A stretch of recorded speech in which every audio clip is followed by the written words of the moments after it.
ভিক্ষা করে খাই। আমার ঘর দুয়ার কিছু নাই, মানুষের বাড়ি থাকি ভাই। আমি আমার শুকনা জায়গাতে নাই ভাই। আমি এত কষ্ট করি তাকে নাকি ভাই। মানুষের বাড়ি খুশি আমরা ভাই, আমরা ঘর পাইলে আমরা খুশি ভাই। আমরা চা খুশি খাই বাবা। আমার একটা থাকার বাস্তু বাড়ি নাই। আমি মেয়ের বাসায় থাকি, ফির আবার যাই ঢাকা, চিটাগাং যাই। এখন প্রধানমন্ত্রী যে আমাকে একটা ঘর দেয়, আমি সুস্থ শরীরে ঘুম পেরে পাবো বাবা। মহা খুশি। তার উপর আমরা দোয়া করি তাই যুগ বাঁচি থাক, তাই সবাই দোয়া পায়।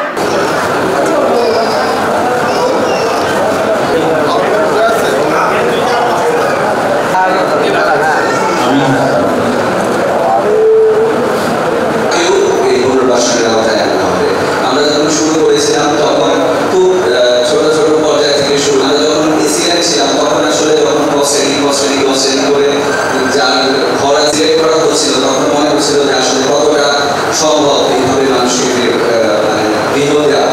যখন কিনা করোনার পরে সারা বিশ্বের যখন অর্থনৈতিক চ্যালেঞ্জের মধ্যে তখন কিন্তু মাননীয় প্রধানমন্ত্রী এই চ্যালেঞ্জটা দিয়েছিলেন যে না, নগদে 500 টাকা বা তার বেশি পেমেন্টে পেতে পারেন ঢাকায় জমিসহ 20 কোটি টাকার পুরস্কার। করোনার এই পরবর্তী সময় আমার দেশের একটা মানুষ নমস্কার।